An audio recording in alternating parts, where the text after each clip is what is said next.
Hello, this is Art Goldberg. I'm an adjunct professor of English at Miami Dade College, Kendall campus. Today I would like to introduce the concept of verbs and the 12 verb tenses, because when we focus on grammar, I like to start with verbs because they're actionable and they really explain how we interpret the world. And when we talk about actions, we also have to talk about the after effects of actions called conditions. And all the rules of the 12 tenses of verbs also apply to conditions. So when we use actions and create after effects or evaluate the after effects of actions, we're really talking about the same set of rules that complete both.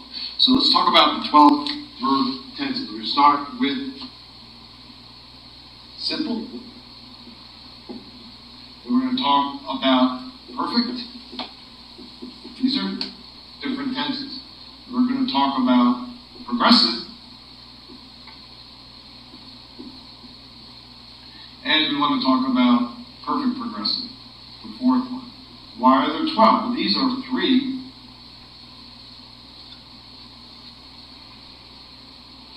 But we're going to create a database of past,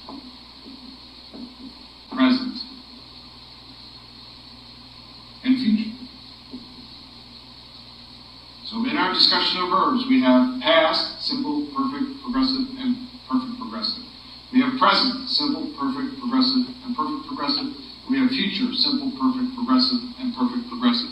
And our understanding of the rules of how these verbs work in relation to each other or singularly helps us to be very definitive in the actions that we describe and the after effects of those actions, which we will define as conditions. And everything that you can say about any one of these verb tenses, you can also say about the after effects or conditions created by the interactions of those verbs. So we usually introduce grammar, or I like to introduce the discussion of verbs when I talk about grammar as the most important building block out of the 7 parts of speech that we usually talk about when we introduce grammar.